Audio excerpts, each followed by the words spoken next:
na Lamego, a pessoa chega com uma indicação médica e como que é feito o exame? Bom, então o paciente chega para a gente com um pedido médico, né? Onde no pedido está descrito qual que é a indicação do exame, ou uma patologia cardíaca que o paciente tem, ou uma suspeita diagnóstica do médico, ou às vezes até mesmo para um check-up, né? O exame consiste no ultrassom, a gente faz o exame no peito, né? O homem ele fica sem blusa e a mulher ela fica com avental, né? E a gente faz o exame com o paciente deitado, de costas para mim, geralmente com a mão atrás da cabeça, onde a gente movimenta o paciente de acordo com o exame, que a gente consegue definir através de várias imagens bidimensionais, fazer uma avaliação da estrutura cardíaca como um todo, entendeu? No exame a gente vê o tamanho do coração, a função, ver como é que estão as válvulas, né? Ver como é que está... é um exame que consegue muito bem ver a anatomia cardíaca, entendeu? A anatomia é função cardíaca. Entendi. Então, nesse caso, para um check-up, ele consegue dizer se a pessoa está com algum entupimento, né? Desculpa o termo, mas é porque é popular. Tem muito, você pergunta se faz o exame e pergunta se tem alguma veia entupida.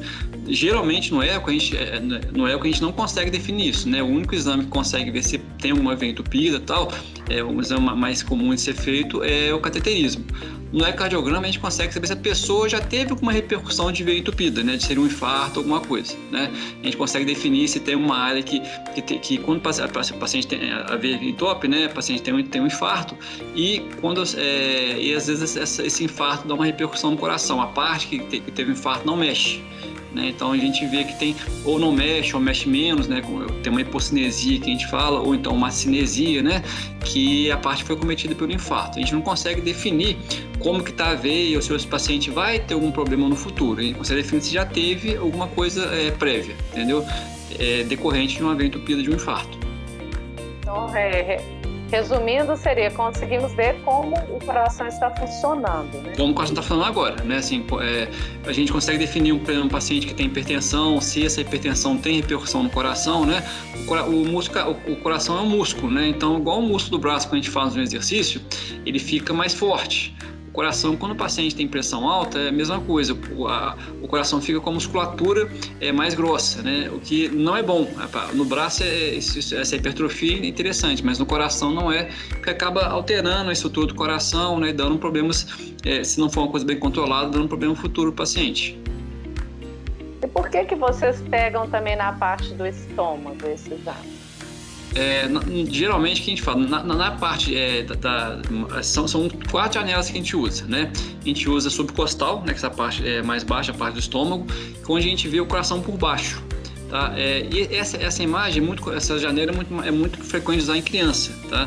Porque criança, como tem o tórax, o tórax é menorzinho, a gente consegue definir toda a anatomia cardíaca quase por essa janela. Em adulto, né, como o tórax já é mais alongado, o coração está mais alto, muitas vezes a gente não consegue definir bem pela janela subcostal, né? As principais janelas que a gente usa, então, em adulto, é o parasternal, que é aqui no peito mesmo, né? Na altura do externo.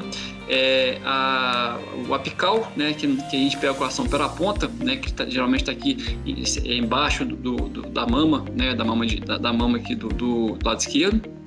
E o subesternal, quando a gente vê a aorta, né, que é o vaso que sai do coração, que a gente vê pelo pescoço, né? O que a gente vê pelo estômago, que é o subcostal, é muito útil em criança. Em adulto, a gente consegue ter algumas informações importantes também, mas é uma janela que tem uma técnica um pouco mais limitada.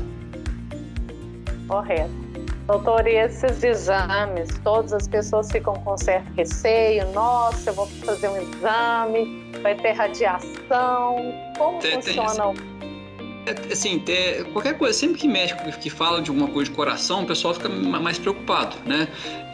Mas como o ecocardiograma, o pessoal já sabe que é um ultrassom, eles ficam mais tranquilos em relação a essa parte de radiação, alguma coisa assim. Eles têm medo de perguntar, às vezes, assim, quando não conhece, né, pergunta se dói, se vai ter choque, criança tem medo de agulha, né? Mas assim, é um exame assim, completamente assim, inofensivo, né? Não tem nenhum tipo de radiação, não tem nenhum tipo de... É um ultrassom, né? Então, assim, é um exame bem tranquilo. Mas o medo está mais relacionado ao diagnóstico que a pessoa vai ter, né? Assim, o medo de ter um problema de coração. Em relação ao outro exame das carótidas, como que funciona?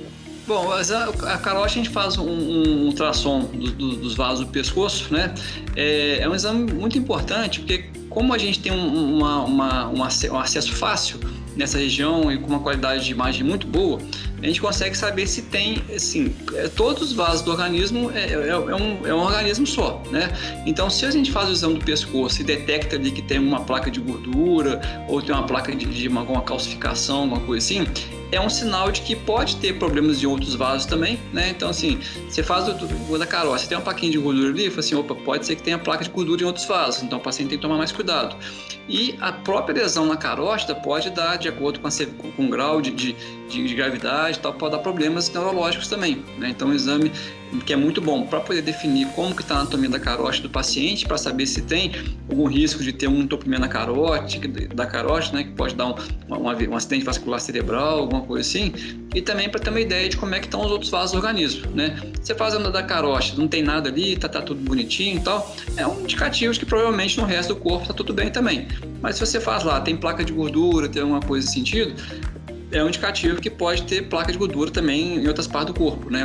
Em outros vasos do organismo. Então, o paciente tem que observar bem o que está acontecendo em relação ao colesterol, né? Triglicéridos, essas alterações todas. Nesses dois exames, existem alguns sintomas que podem levar a pessoa a ter cuidado e fazer esse check-up? Bom, o ecocardiograma, assim, todo paciente todo paciente hipertenso, todo paciente que tem, às vezes, falta de ar, cansaço, dor no peito, né? Geralmente são indicativos, né? O da carótida, às vezes o paciente tem muito pela idade, né? Às vezes o paciente queixa um pouco de dor no pescoço, ou então tem paciente que tem uma história prévia de ter tido um AVC, ou às vezes aquele ataque isquêmico transitório, o paciente tem uma perda de memória, ou então uma perda de movimento, mas que some, né? Que de repente volta ao normal.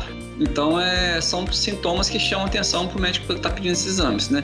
E o ecocardiograma, até as carótidas também, dependendo da idade, é um exame muito bom de ser feito de rotina, né? Para você ter uma ideia de como é que está o coração e das carótidas, para você ver se tem, como é que estão os vasos ali, para saber se pode ter alguma coisa no restante do organismo.